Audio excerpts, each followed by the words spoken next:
A grande história dos mapas.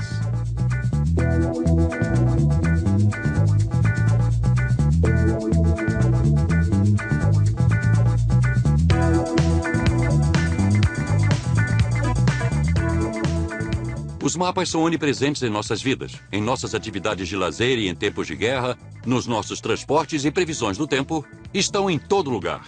Indicadores de espaço e tempo e guias de viagens, os mapas permitem delimitar as fronteiras de um território e administrá-lo, mas também ajudam a entender melhor o mundo e nos convidam a empreender uma jornada de descobertas.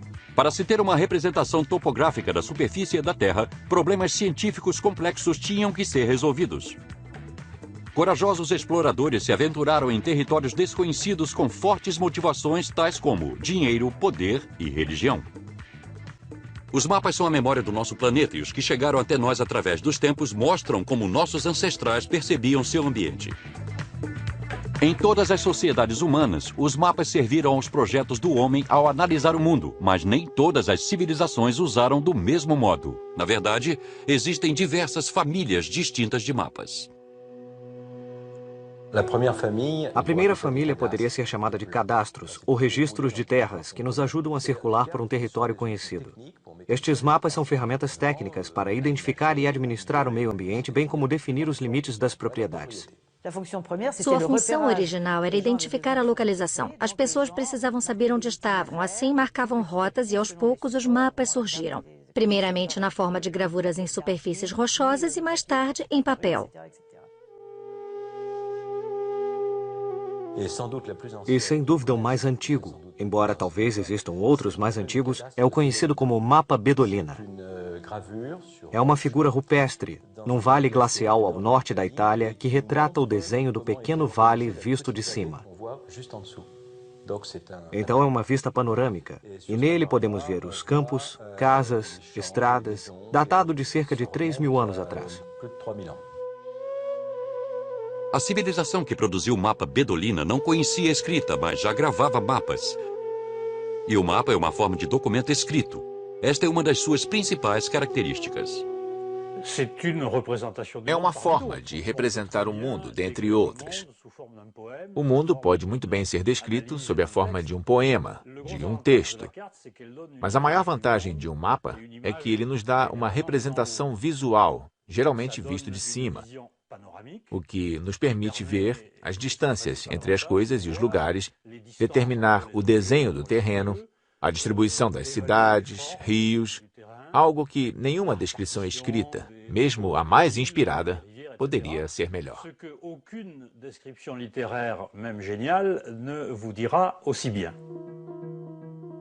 Povoados ribeirinhos como os dos egípcios às margens do rio Nilo no século XIV a.C. fizeram mapas com propósitos legais.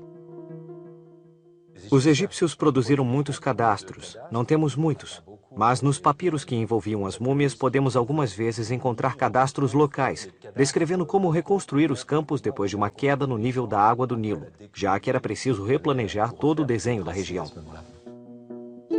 Cada concepção da sociedade humana sobre a origem do universo é chamada de cosmogonia. E isto nos fornece a próxima grande família de mapas, depois dos cadastros.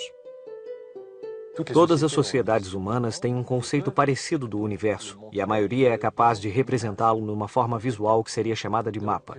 Por exemplo, o antigo conceito mesopotâmico do universo era representado por um disco plano, cercado de água, dentro de um globo. O disco em si representava um grande vale. Nele temos a cosmogonia dessas sociedades, temos o seu conceito do universo.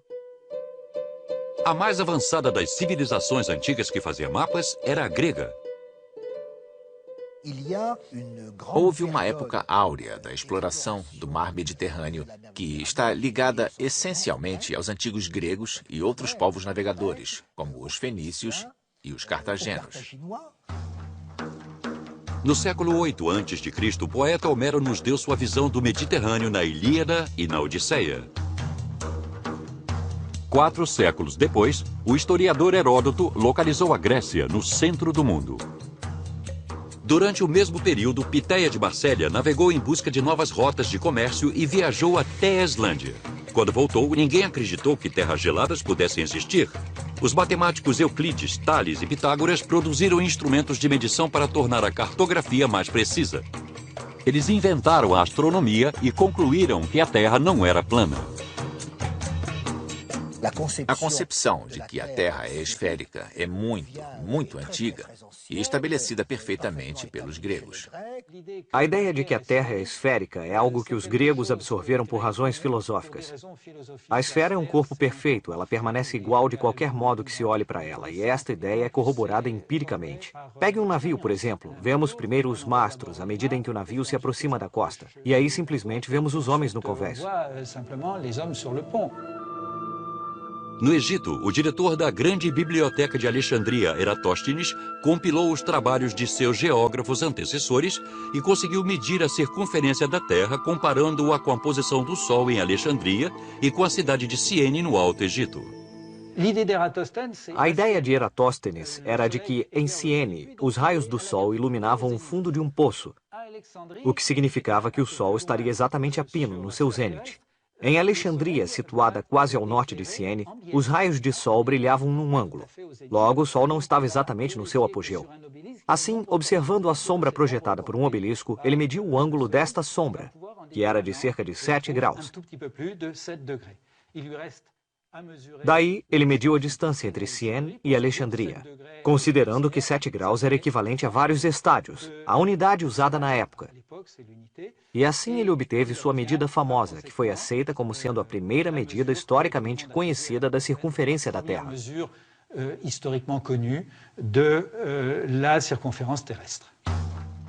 Mas o problema de Eratóstenes era que o caminho entre Ciene e Alexandria não era muito reto. Assim, a distância poderia não estar correta.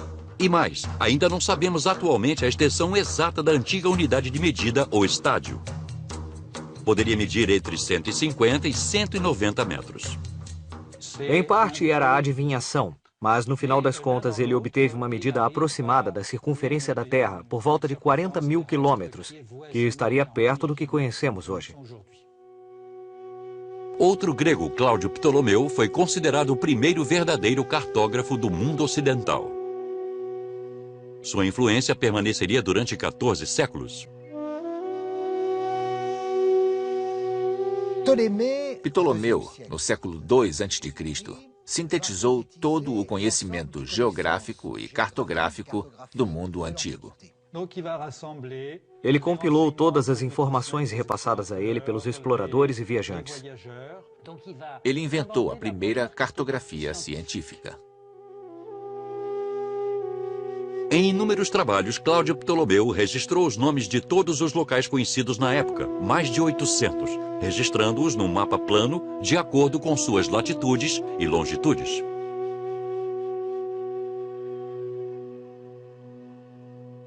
Latitude é simplesmente o ângulo de elevação de um ponto acima do Equador.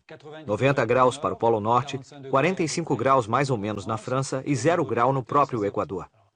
Latitude norte para nós, latitude sul para o outro lado da Terra. A latitude era uma coisa facilmente dominada no mundo antigo, pois simplesmente envolvia uma observação do Sol no seu ponto mais alto no céu. Então se media o ângulo da sombra para se encontrar a latitude. Assim, em tempos antigos, o cálculo da latitude não era um problema. Porém, a longitude demonstrou não ser tão simples e se tornaria o maior obstáculo na história da confecção de mapas pelos próximos 1.500 anos. Para achar a longitude, você precisa calcular uma paralela circular e estabelecer a sua posição, mas não existem pontos de referência no espaço para isso. E essa é a questão, porque para calcular a longitude de um determinado lugar, o modo mais simples, é claro, seria medir a distância entre dois pontos de referência. As longitudes devem ter sido calculadas grosseiramente com base em distâncias estimadas, o que nos daria uma diferença de longitude aproximada. Então, as longitudes não eram medidas com toda a precisão. Ptolomeu foi o primeiro de uma longa série de cartógrafos a calcular erradas longitudes, apesar da atenção cuidadosa que deu às informações dos navegadores. Toda vez que os viajantes lhe contavam sobre as extraordinárias distâncias que tinham percorrido, ele as diminuía, porque os viajantes tinham uma tendência a exagerar seus feitos. Então ele reduzia à metade as grandes distâncias que as pessoas diziam ter percorrido. Mas, mesmo assim, ele ainda continuava exagerando, apesar de toda a sua cautela. A cosmografia de Ptolomeu representava a visão que nós tínhamos de uma terra desabitada no passado. Quer dizer que existia uma massa territorial alongada que se esticava do leste para o oeste, situada ao norte do Equador. E esta massa estava dividida em 3 continentes, na verdade, que estavam separados pelo mar Mediterrâneo, que se localizava no centro, e que se tornaria o centro do mundo habitado. Entre a África e a Europa, havia a separação pelo mar Mediterrâneo e o limite representado pelas colunas de Hércules, o Estreito de Gibraltar. Entre a África e a Ásia, havia a separação formada tanto pelo rio Nilo como pelo Mar Vermelho. E entre a Europa e a Ásia, havia a separação formada pelo Mar de Azov e o rio Tanais, isto é, o rio Don. E tudo isto cercado de água.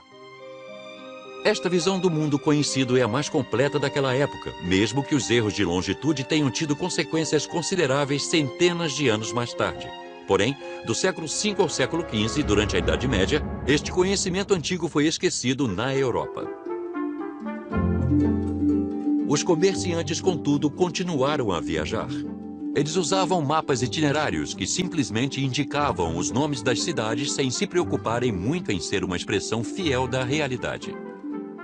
Nesta reprodução da tábua de Pettinger, datada da Antiguidade, podemos ver a rota que ligava Vessona e Darioriton, que são Périgueux e Vannes, 2 cidades separadas por um improvável Golfo de Aquitânia.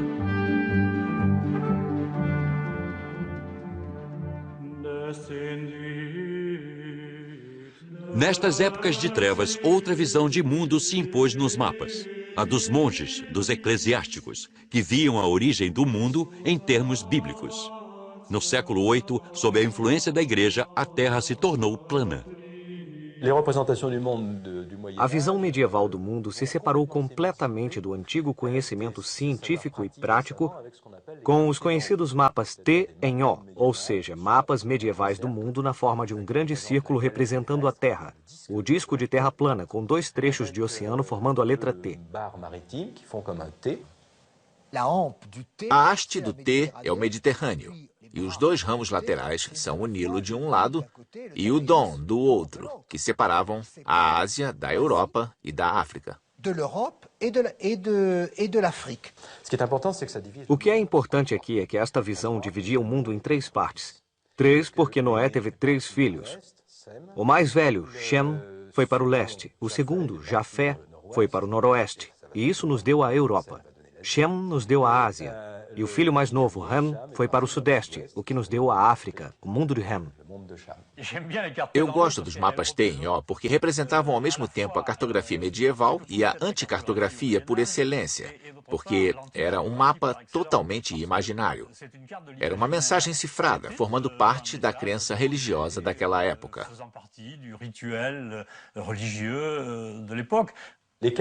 Os mapas T em O continuam no nosso vocabulário, em um termo pronunciado com frequência na cartografia, orientação. Os mapas T em O localizavam o leste no topo em vez do norte. E como as bússolas não eram usadas, isso não era um problema. O leste estava no topo porque era lá que o paraíso estava situado. No alto do mapa estava Jerusalém. E podia-se ver a mudança que ocorreu quando posicionamos o norte no topo. Uma mudança que está diretamente relacionada com o abandono destas visões simbólicas ou religiosas do mundo. Onde é o centro do mundo? Onde está a orientação? Quando dizemos a orientação é para o norte, há uma contradição nos termos, pois orientação significa Oriente. Enquanto a Idade Média correspondeu a um período de atraso científico na Europa, não foi este o caso do mundo árabe, onde havia uma grande preocupação com a ciência. Através da guerra ou do comércio, este conhecimento foi transmitido para o Ocidente.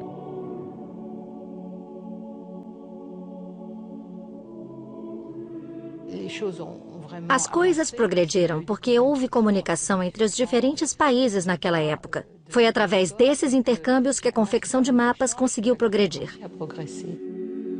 Os árabes se utilizaram de uma invenção chinesa, a bússola, que eles transmitiram para os europeus. A bússola, o par de compassos e a régua se tornaram as novas ferramentas náuticas. Graças a isso, eles produziram os mapas portulanos, que os capacitaram a navegar os litorais com segurança. Um portulano é um mapa que estabelece uma rota marítima e indica os ventos, isto é, as direções dos ventos. A rosa dos ventos é capaz de mostrar com precisão de qual direção o vento está soprando.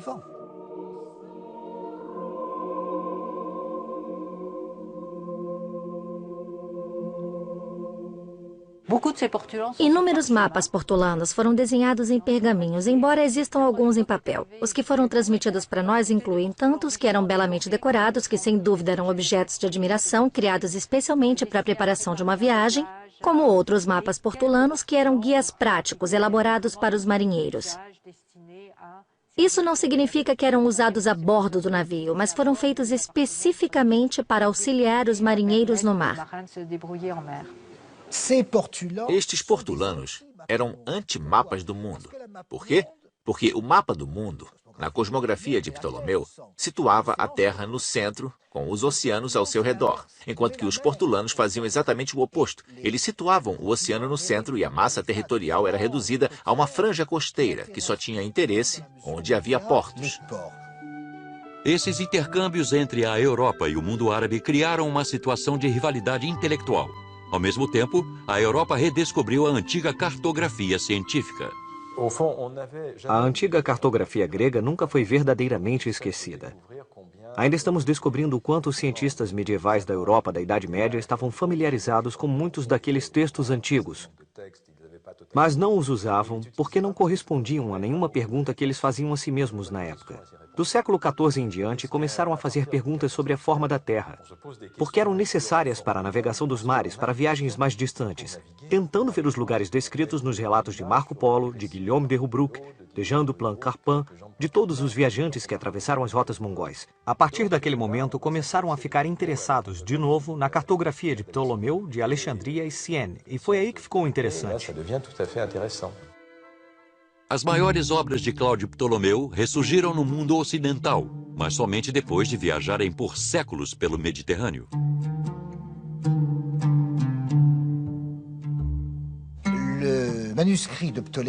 O manuscrito original de Ptolomeu foi perdido, mas felizmente existe uma tradução árabe dele. No século XII, o sábio árabe Al-Idrisi traduziu a obra de Ptolomeu. Na corte de Palermo, o rei normando Roger da Sicília o incumbiu da tarefa de compilar todos os relatos escritos referentes ao mundo conhecido. Foi dessa maneira que ele redescobriu e divulgou as obras do cartógrafo grego. Esta tradução, feita por Al-Idrisi, reapareceu na Europa e teve consequências significativas no nosso conhecimento sobre o planeta. E foi esta história, envolvendo a Grécia, o mundo árabe, a corte italiana, o papel de Florença e do humanismo do período da Renascença, que representou o ponto de partida da primeira grande descoberta desta era dos descobrimentos. O início do século XV vislumbrou o começo de um dos mais importantes capítulos da história da humanidade. Avanços científicos, comércio, conquistas, aventuras foram as palavras-chave. Os portugueses, espanhóis, holandeses, franceses e ingleses se confrontaram numa disputa por territórios. Homens subjugaram novas civilizações motivados mais uma vez pelo desejo de posse. Mas também foi a necessidade de se estabelecer um comércio que motivou os grandes descobrimentos. O caminho da seda, a maior rota comercial daquela época, de repente foi extinto. O Império Mongol havia intensamente unificado politicamente e pela força armada as rotas do mundo antigo, que mais tarde foram chamadas de Caminho da Seda, fazendo com que o comércio desse um grande salto à frente.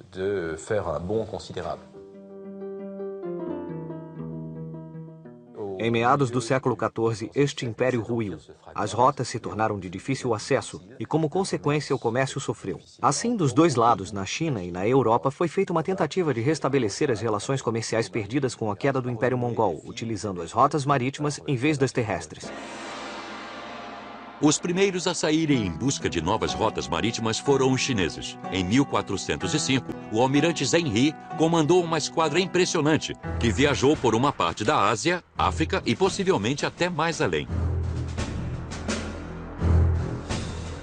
Os enormes juncos de Zheng-he eram talvez os maiores navios de madeira já construídos, com mais de 10 mastros. Eles eram gigantes. Eles zarpavam em enormes esquadras, com talvez dezenas de milhares de pessoas a bordo. Acho que não podemos falar de descobrimentos neste momento porque eles não descobriram novas rotas. Eles seguiam as rotas das monções que circundavam o Oceano Índico.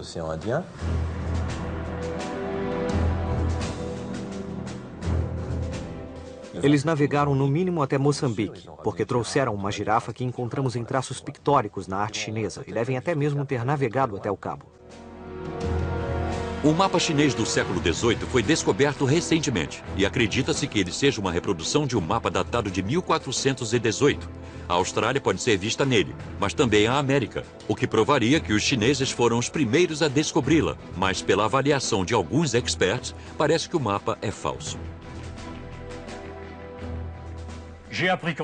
Eu aprendi, assim como outros, que acredita-se que os chineses tenham desenhado um mapa do mundo em 1418. Por que não? Eles podiam ter explorado lugares além do que conhecíamos.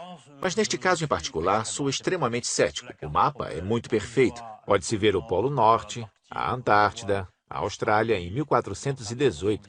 Isso parece muito estranho. De acordo com esta teoria, a flotilha do almirante Zheng-he teria navegado ao longo da costa africana, percorrido cabos e estreitos, descoberto as Américas do Norte e do Sul, resumindo, o mundo inteiro. Verdadeiro ou falso, tirando este mapa, não existem sinais da passagem deles por lá, já que os chineses não se estabeleceram e nem colonizaram. Era um império que não desejava conquistar e que preferia situar suas concessões a uma distância de controle, ou seja, não muito longe. E tem mais. Quando eles cessaram suas explorações em 1430, foi por causa das ameaças de invasão vindas do norte da Grande Muralha e, portanto, não era mais oportuno gastar dinheiro para lançar grandes flotilhas. As viagens marítimas estavam proibidas, as embarcações foram destruídas e a China se isolou e nunca mais explorou o mundo. Os europeus também saíram à procura de terras e mares desconhecidos. Em Portugal, no início do século XV, um grande período de explorações se iniciou. Navegadores desceram a costa africana que era completamente desconhecida para eles naquela época. Havia conhecimento de que, na opinião desses antigos, o mundo era inabitado a sul do Equador, que havia monstros, que era impossível haver antípodas. Por conseguinte, toda essa visão cosmográfica antiga era do conhecimento dos cosmógrafos e de uma elite letrada portuguesa. Para os marinheiros, o limite do mundo conhecido era o Cabo Bojador, 300 quilômetros ao sul das Ilhas Canárias. Mas eles não tinham ideia do formato nem do tamanho da África. Perceberam, no entanto, que se poderia chegar à Índia circunnavegando a África pelo sul. Mas antes que isso fosse tentado, os navegadores tiveram que resolver uma série de problemas científicos. Inicialmente, a navegação é uma navegação costeira. Uma navegação feita por embarcações de tipo tradicional, a barca. As correntes e os ventos levam essencialmente para as costas de África. Mas é o problema, como disse, do regresso que se põe. E, por conseguinte, o que é descoberto nesta altura, o arquipélago da Madeira, em 1419, e os portugueses conseguem já também navegar para o oeste e descobrem parte dos Açores em 1427. O posto de abastecimento oferecido pelos Açores era um recurso essencial porque permitia que os navios velejassem de volta para Portugal, levados por ventos que sopravam do oeste. Seguindo os mesmos ímpetos, marinheiros e cientistas combinaram esforços numa causa comum, o avanço das explorações de um dos filhos do rei de Portugal, Henrique o Navegador.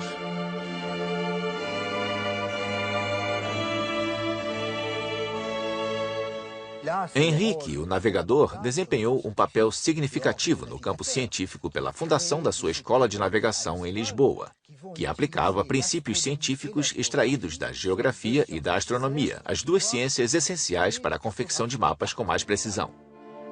Graças a este incentivo que Henrique deu, os navegadores portugueses passaram a dominar as ferramentas de navegação e construíram navios com um desempenho cada vez maior. Desde a década de 1440, a caravela era operacional, mais leve, mais rápida, era um excelente instrumento de exploração.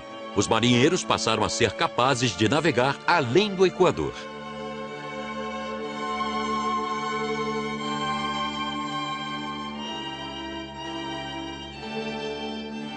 E esta é, de facto, uma grande descoberta também dos portugueses. A ultrapassagem do Equador, a possibilidade de navegar no hemisfério sul. E aí sim vão encontrar outros países. Chegam ao Congo, à foz do rio Congo, chegam à Guiné e têm, por conseguinte, como objeto ultrapassar o Cabo da Boa Esperança. O nome Cabo da Boa Esperança significava a esperança de descobrir o caminho para as Índias. Isso foi alcançado em 1488 pelo explorador Bartolomeu Dias. Esta descoberta provou que existia uma rota marítima rumando para o sul. O progresso técnico e científico abriu novos horizontes. Graças à imprensa, o genovês Cristóvão Colombo foi capaz de ler os mapas antigos. Ele acreditava que poderia usá-los em proveito próprio. Sem a cartografia grega, e em particular Ptolomeu, é claro, não podemos imaginar Colombo, que era um intelectual, nos Açores, que sabia tudo sobre ventos alísios, mas que também era familiarizado com os textos antigos, os quais estudou profundamente.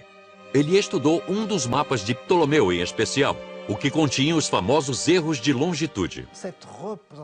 Esta representação feita por Ptolomeu, que aumentava o mapa da Europa em 55 graus, derrubou a crença de que, para se alcançar as Índias, era necessário seguir para o oeste, já que a rota mais curta, de fato, era pelo leste. Mas Cristóvão Colombo não sabia disso. O cartógrafo Martin Berren havia acabado de produzir o seu famoso globo que mostrava apenas 3 continentes e um minúsculo oceano Atlântico, no qual o Japão situava-se perto da Europa. Isto confirmava a teoria de Colombo. Só restava a ele convencer as potências de que seria interessante financiar suas viagens até as terras não descobertas. Em 1492, ele se beneficiou de uma excepcional combinação de circunstâncias político-religiosas. Na Espanha, os reis cristãos haviam reconquistado a Granada muçulmana. Cristóvão Colombo decidiu se encontrar com os reis católicos espanhóis e explicar a eles que, já que os mouros tinham sido mais ou menos expulsos dos países cristãos, e os judeus também, tudo o que restava fazer era conquistar as Índias e levar a fé católica a estas novas terras. Como resultado, ele recebeu financiamento para 3 caravelas. Em setembro e em outubro, ele descobriu as Bahamas, que viriam a ser, de fato, as Américas. A descoberta das Bahamas por Colombo abriu o caminho para outras viagens e provou a existência de uma nova rota e novas terras para se evangelizar, que, sem dúvida, tinham abundância de ouro e de outras riquezas. As potências espanhola e portuguesa, como se fossem senhores dos mares, solicitaram ao Papa que dividisse entre elas as terras não descobertas a serem possuídas. Isto resultou no Tratado de Tordesilhas.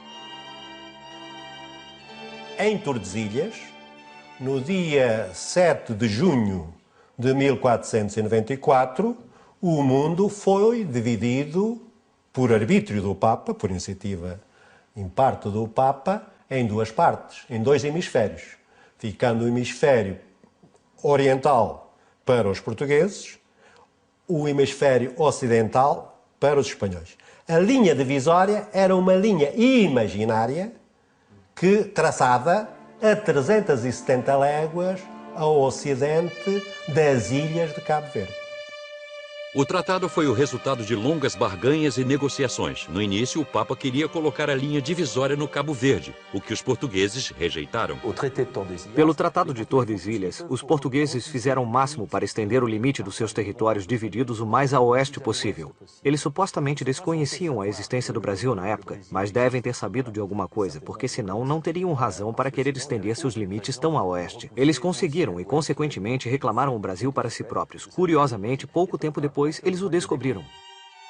O Brasil só foi descoberto oficialmente 6 anos mais tarde, em 1500. Em vista dos enormes riscos envolvidos em termos de conquista, riqueza e dominação sobre este novo mundo, o sigilo era a palavra-chave. Assim, o descobrimento do mundo foi de fato um jogo de poder. A cartografia portuguesa do século XV era sem dúvida a mais avançada da Europa e possivelmente do mundo da época. Mas nada era revelado, nenhuma informação vazava. Aqueles mapas eram documentos altamente secretos. As potências políticas usavam os mapas para induzir os outros a acharem que elas possuíam certas áreas. E os mapas eram forjados. A costa do Brasil, no mapa de 1502, foi forjada para dar a Portugal uma extensão maior do que deveria ser a portuguesa, de acordo com o Tratado de Tordesilhas.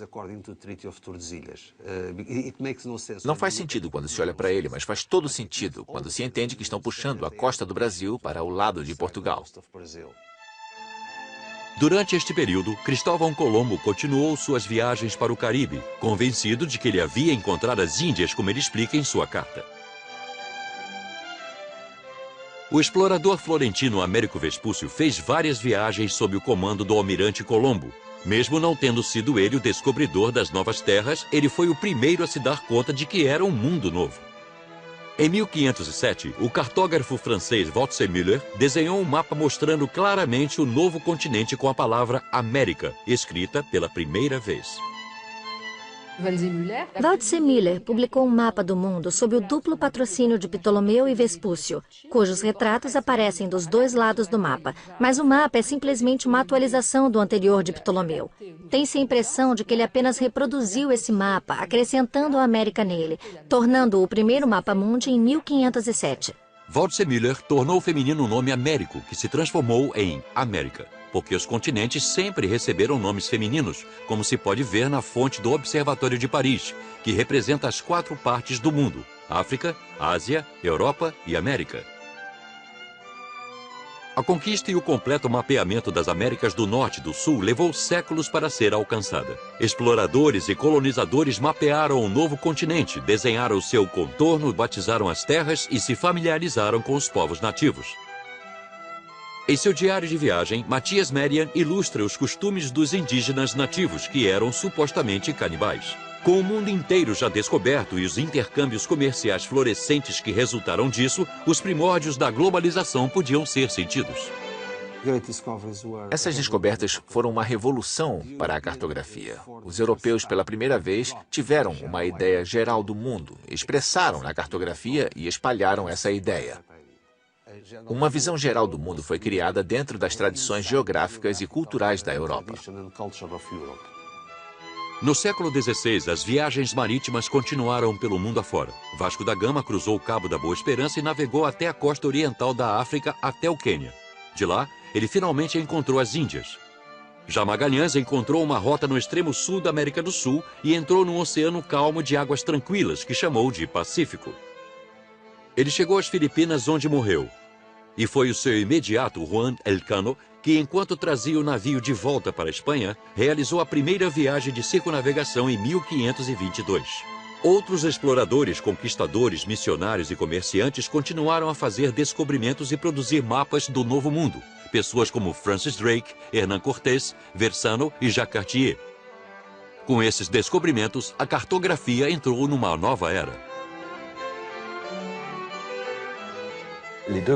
As duas grandes famílias de mapas, a cosmogonia e a que servia de guia prático e técnico para a administração de um território, produziram um tipo de cadastro mundial. Os planisférios do século XVI, como o de Mercator, por exemplo, representavam uma espécie de registro de terra global, parecido com um cadastro, porque os europeus estavam no processo de apropriação do mundo e precisavam dessa ferramenta. Foi Mercator quem inventou o termo Atlas, onde uma série de mapas separados eram reunidos num único livro, num formato prático, e onde se podia visualizar os diferentes capítulos e ver o mundo inteiro, conhecido e desabitado.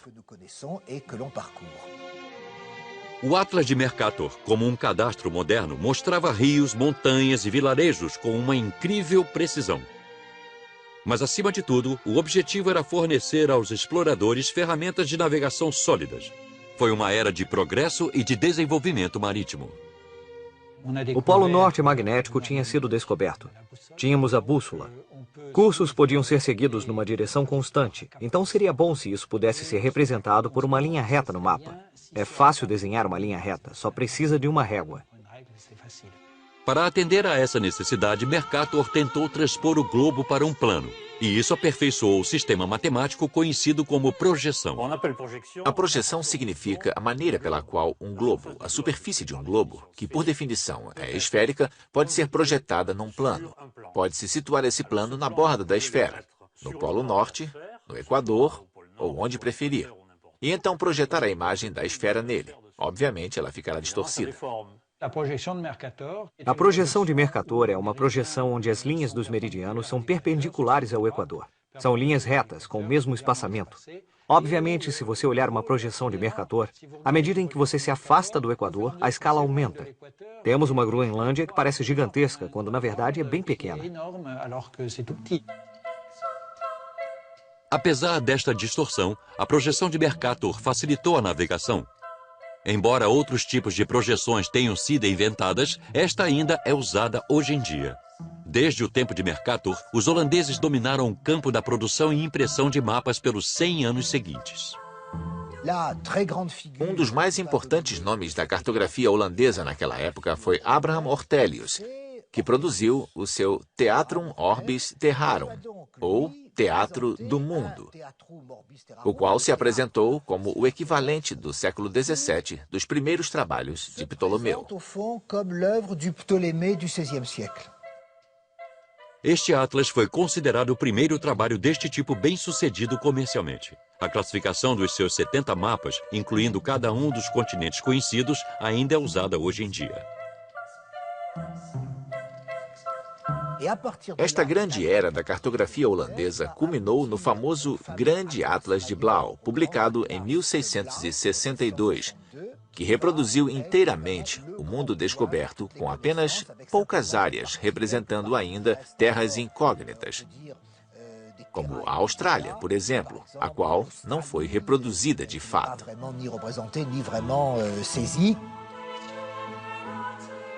Estes mapas holandeses eram genuínas obras de arte que chegaram até nós através dos anos. Esteticamente, eram documentos únicos. Esta supremacia flamenga na cartografia andou lado a lado com a sua supremacia naval no século XVII. O Império Colonial Holandês se espalhou por todo o mundo. Mas estes mapas permaneceram acima de tudo como instrumentos de poderio militar e econômico. Conhecimento preciso proporciona vantagens estratégicas. Blauw, algumas vezes, tinha mais conhecimento preciso de terras inexploradas do que realmente aparecia nos seus próprios mapas. Por quê? Porque o poderio comercial e econômico da Holanda estava em jogo. No final do século XVII, o rei Luís XIV da França recebeu 2 globos gigantes como presente do monge e cartógrafo Coronel. O projeto foi secretamente construído por Colbert. O globo azul representava a abóbora do céu, os símbolos do zodíaco e a posição dos planetas no dia em que Luís XIV tinha nascido.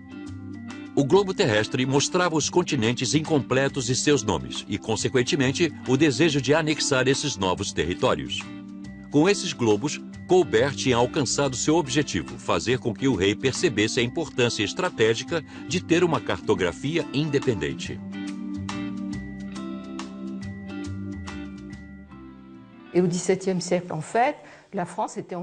No século XVII, a França foi invadida por mapas holandeses.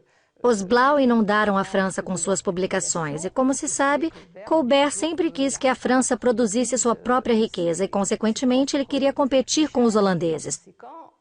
Então fundou a Academia de Ciências e confiou a ela a missão de reformar a cartografia. Ele queria, claro, uma cartografia detalhada e precisa da França, para garantir suas reformas. Como uma das grandes reformas de Colbert incluía as forças navais, ele queria ter um atlas da costa francesa a fim de evitar que os navios encalhassem e para ter um conhecimento melhor e detalhado da costa. Para as outras reformas, florestas, administração territorial e proteção, Colbert queria um mapa mais detalhado da França, até porque mesmo o cálculo das longitudes da Terra ainda não sendo perfeitos, ele havia melhorado muito graças à observação das fases da Lua. Assim, Colbert encarregou o matemático e astrônomo Philippe de la Hire. Tínhamos uma precisão maior em 1682, em particular quando La Hire produziu seu mapa. Temos a impressão de que as fronteiras dos países encolheram longitudinalmente, o que fez o rei dizer: "Cavalheiros da academia, seus trabalhos me roubaram mais terras do que todos os meus inimigos juntos." Luís XIV convidou o astrônomo Jean-Dominique Cassini para entrar para a Academia de Ciências. Ele foi o primeiro de uma série de 3 gerações de cartógrafos a desenhar um mapa extremamente detalhado e preciso da França. O primeiro deste tipo no mundo. Estes cartógrafos usaram o antigo método, triangulação. De torre de igreja em torre de igreja, a França estava enquadrada. A medição da Terra era feita por meio de triangulação. Quer dizer que se estabelecia um conjunto de triângulos para se obter uma linha de base primária, e aí se calculavam os comprimentos dos lados dos triângulos a partir de ângulos conhecidos. Os novos sextantes e octantes permitiram medir com precisão os ângulos, o que forneceu resultados extremamente confiáveis. Este sistema francês de medição por triangulação durou 30 anos. Na mesma época, França e Inglaterra, as 2 maiores potências marítimas, perceberam a necessidade de finalmente solucionar o último grande problema da cartografia, a longitude. A partir deste momento, a solução do problema da longitude se tornou uma tarefa longa e difícil. Os 2 países rivais nesta área, França e Inglaterra, ofereceram grandes recompensas financeiras para quem surgisse com uma solução para o problema da longitude, criando a possibilidade de se dizer em alto mar: "Eu estou aqui e em nenhum outro lugar." Assim começou uma corrida entre os relojoeiros que tentaram confeccionar um relógio que resistisse às grandes ondas do mar, às mudanças de temperatura, à umidade, tudo o que um navio tem que enfrentar. E também os astrônomos começaram a procurar um modo de medir precisamente a longitude a partir das fases da Lua, da posição das estrelas. Harrison, um desconhecido marceneiro inglês, fez um relógio de extrema precisão com um mecanismo de madeira. Ele solucionou o problema do pêndulo, inventando a mola, e assim reduziu em 15 minutos o atraso que os relógios daquela época sofriam diariamente. Com 1 hora exata, o cálculo da longitude no mar se tornou possível e, melhor ainda, preciso. Assim, foi em meados do século XVIII que finalmente fomos capazes de medir precisamente as longitudes e não mais cometer erros, o que tinha acontecido até então. A batalha científica continuou mar afora durante as grandes expedições para o Pacífico. O dinamarquês Bering descobriu que a Ásia e a América eram 2 continentes separados por um estreito. O inglês Cook descobriu a Nova Zelândia e a Austrália. O francês Lapérouse o seguiu. Seu desaparecimento misterioso no Pacífico o levou ao status de herói lendário. Na França, no início do século XIX, o mapa de Cassini foi finalmente terminado. Foi um sucesso imediato e um instrumento importante na modernização do país. Foi amplamente divulgado. O mapa de Cassini foi impresso e largamente distribuído, e assim teve uma considerável influência sobre um grande número de pessoas e empresas, porque agora tínhamos um mapa facilmente disponível a todos. Alguns dizem que o mapa de Cassini não é um mapa topográfico, porque só as grandes infraestruturas territoriais estão representadas, as principais rotas e rios e as principais cadeias montanhosas, que são meramente figurativas. A reprodução do relevo territorial era muito aproximada, de fato rudimentar, com vales abruptos. E era óbvio que, para os soldados que tinham que se manter bem próximos da terra, no sentido literal do termo, esses mapas não eram suficientes. Foi por isso que, em 1808, o imperador Napoleão Bonaparte decidiu pela confecção de um novo mapa para substituir o de Cassini. Seria o mapeamento das forças militares. Assim que o mapa de Cassini foi confiscado pelos soldados, a primeira coisa que eles fizeram foi atualizar a malha rodoviária, que tinha uma importância essencial para eles. No mapeamento das forças militares seguinte, tivemos uma noção de precisão métrica. O relevo foi mais claramente demarcado, a malha rodoviária foi reproduzida em detalhes e, tirando as cores, esse novo mapa é muito similar na forma ao que usamos hoje em dia. Durante o século XIX, os polos norte e sul foram objeto de inúmeras expedições difíceis e, às vezes, trágicas, devido às extremas condições climáticas. Exploradores se lançaram numa batalha feroz na sua busca por reconhecimento científico. O americano Robert Peary foi o primeiro a alcançar o Polo Norte e o norueguês Roald Amundsen conquistou o Polo Sul. Assim, no início do século XX, o planeta inteiro havia sido explorado.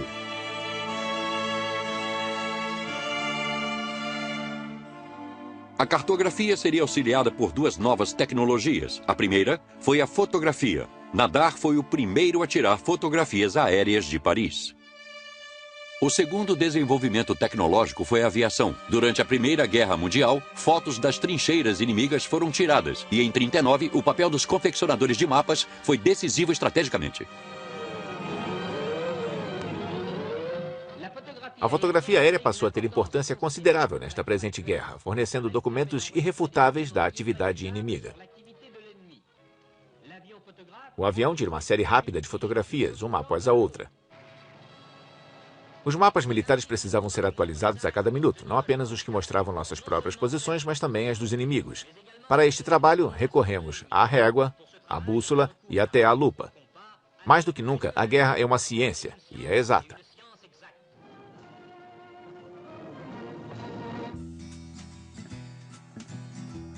A aviação também favoreceu a criação do mapeamento aéreo fotográfico, que aconteceu em 1949. A Biblioteca de Fotos do Instituto Geográfico Nacional arquiva 5 milhões de fotografias numa extensão de 15 quilômetros de prateleiras.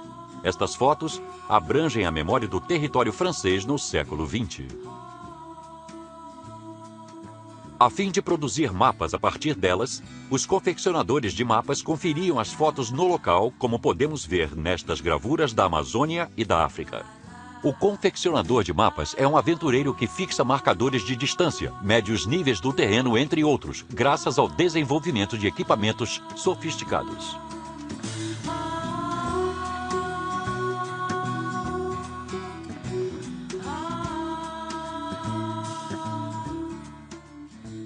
O caráter nacional dos institutos geográficos prova que os governos querem manter o controle sobre os mapeamentos e decidir que informações poderão ser fornecidas para o público.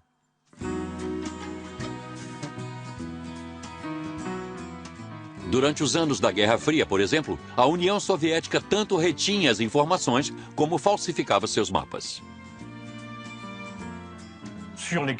Nos mapas que estavam disponíveis para o público em geral e que permitiam que se passeasse livremente em Moscou nos anos 80, no governo de Brezhnev, o prédio da KGB tinha desaparecido. Era um prédio enorme, exatamente no centro de Moscou, mas não aparecia no mapa. Eles alteraram as estradas para convergirem num triângulo, embora estivessem em ângulo reto. E o prédio da KGB desapareceu.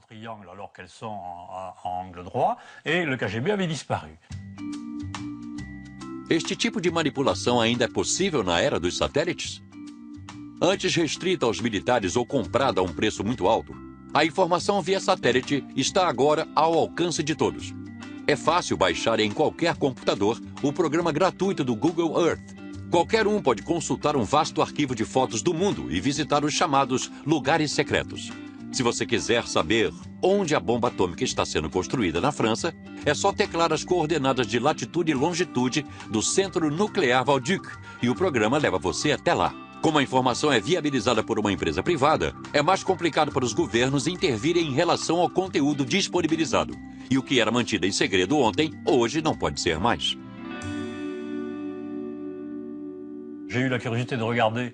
Eu estava muito curioso para pesquisar uma antiga cidade abandonada da Sibéria, perto de Tomsk, que se chamava Seversk. E lá, pode-se dar um zoom no máximo e ver uma cidade fechada, com as suas 5 usinas nucleares, os caminhões, os carros nos estacionamentos, em maiores detalhes do que se pode obter nas imagens das ruas de Paris. E isto não surpreende porque são geralmente os satélites americanos, o antigo inimigo, que fornecem esta coleção de imagens digitais. Será que a possibilidade de se fotografar o planeta inteiro via satélite soa como a morte da cartografia mundial? Frequentemente se diz que tudo já foi feito na cartografia, mas não é verdade, porque um mapa situa diferentes elementos em um território. Então, muitas outras coisas podem ser mapeadas. Pode-se dizer que já fizemos tudo no que diz respeito à cartografia topográfica, mas existe também a cartografia oceânica, por exemplo, da qual não temos todos os elementos ainda. Existem várias zonas das quais não temos informação. A cartografia da ocupação de terras é importante. O planejamento e desenvolvimento de terras são importantes também. É uma forma de mapeamento que está sempre mudando, porque a terra continua se desenvolvendo, não é um terreno fixo e imutável. Existem fenômenos geográficos que estão sempre mudando e que vão sempre necessitar de interpretações cartográficas. Os desafios da cartografia do passado foram aqueles impostos pelo mapeamento da topografia da Terra. Os desafios de hoje residem no planejamento e desenvolvimento diário da Terra e gestão de crises. Para todas as grandes catástrofes nos últimos anos, tem sido feito um trabalho rápido e importante de mapeamento para avaliar os danos, por exemplo, que se seguem ao desastre de um tsunami. Foi importante para os governos de inúmeros países saberem em 48 horas para onde enviar as pessoas e onde havia ainda uma malha rodoviária intacta por onde passariam. As fotos de satélites foram muito importantes. Os confeccionadores de mapas trabalham com essas fotos, extraindo informações a respeito de estradas interditadas, estradas liberadas, áreas inundadas, áreas não inundadas, a fim de saber quais unidades seriam enviadas e com que equipamento. Quer sejam usadas na prevenção de terremotos, ciclones, na análise de níveis de poluição, avalanches ou enchentes, as informações cartográficas nos fornecem uma proteção melhor contra as catástrofes naturais num mundo no qual o meio ambiente está em constante mutação.